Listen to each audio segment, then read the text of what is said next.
Take a close look at these illustrations. ऐसा कौन सा एलिमेंट है जो इन तीनों इलस्ट्रेशंस में स्टैंड आउट कर रहा है?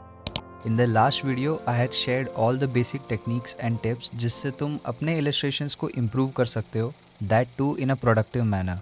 सो make sure to watch it. फिलहाल coming back to my first question, इन तीनों इलस्ट्रेशंस में बहुत सारी चीज़ें तुम्हें अट्रैक्टिव लग सकती है, may be the colours, shape language, anatomy, pose, rendering. However, एक कंपोनेंट जो इन तीनों को आई कैचिंग बनाता है, that is perfect use of lighting. अब लाइटिंग से रिलेटेड मैंने लास्ट वीडियो में भी कुछ टिप्स दिए थे, but apart from that I believe lighting को अच्छे से समझने के लिए हमें बेसिक्स को अच्छे से स्टडी करना होगा। Now this sphere is something जो तुमने हर आर्ट ट्यूटोरियल में देखा होगा, so most of you would be well aware कि ये स्फीयर कितना इंपॉर्टेंट है। सो मैं तुम्हें फिर से बोर नहीं करने वाला हूँ by explaining all of it, but do focus on these three things, that is highlight, cast shadow and reflected light. Highlight is basically the brightest point in your illustration या subject. Cast shadow is the shadow created जब तुम किसी subject पे light emit करते हो. And reflected light, well, I will get back to it, but you need to understand that these three things are really crucial और इन्हें मैं examples के साथ समझाने की कोशिश करूँगा। किसी भी आर्ट या इलस्ट्रेशन में या इन जनरल लाइटिंग को समझने के लिए इन दो कंपोनेंट्स को तुम स्टडी कर सकते हो, that is direction of light और प्रॉक्सिमिटी ऑफ लाइट या फिर डिस्टेंस।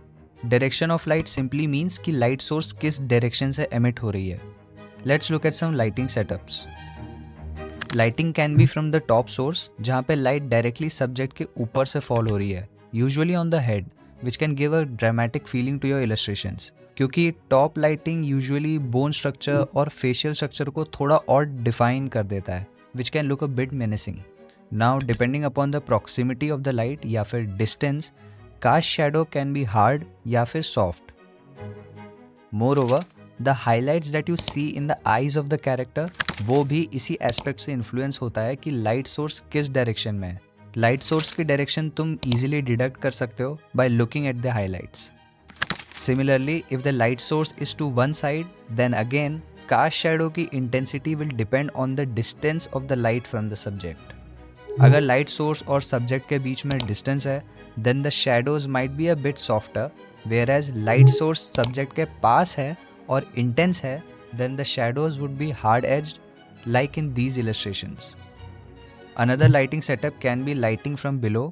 नाउ इस टाइप की लाइटिंग यूजुअली ड्रामा, इंटेंसिटी और may be even sinister characters या सेटिंग्स के लिए यूज़ हो सकती है, because this is not the usual lighting setup जो हम नेचर में देखते हैं। सो इलस्ट्रेशंस बनाने से पहले observe your reference and understand कि लाइट का सोर्स किस डायरेक्शन से है और तुम्हारे सब्जेक्ट को वो कैसे अफेक्ट कर रहा है। To practise this thing, I have given link in the description to this Asaro head model, जिसको तुम अच्छे से स्टडी कर सकते हो एंड ट्राई टू इवेल्युएट कि लाइट कैसे तुम्हारे सब्जेक्ट को अफेक्ट कर रहा है।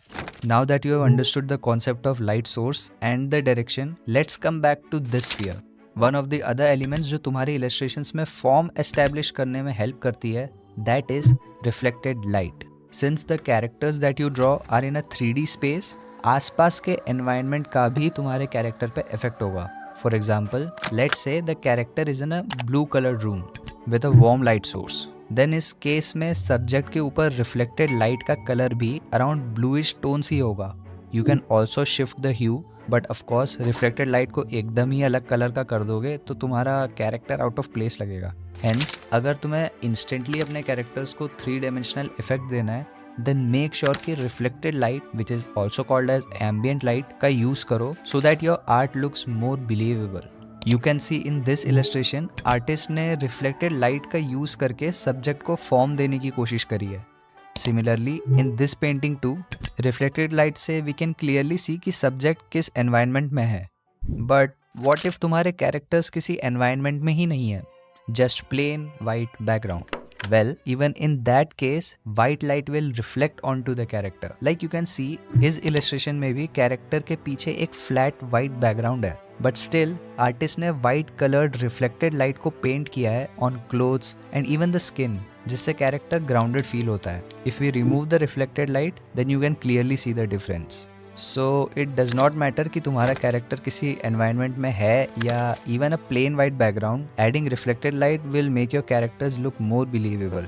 I have also given links to the relevant tutorials जिसको तुम refer कर सकते हो to understand this concept in a bit more depth. So all in all, like I had said in the previous video as well, if you want to get good at art या फिर animation, you need to study the fundamentals. In the next video, I would be sharing my coloring process, so stay tuned for that. And in the end, I would again say, keep practicing, keep making art, and just keep drawing.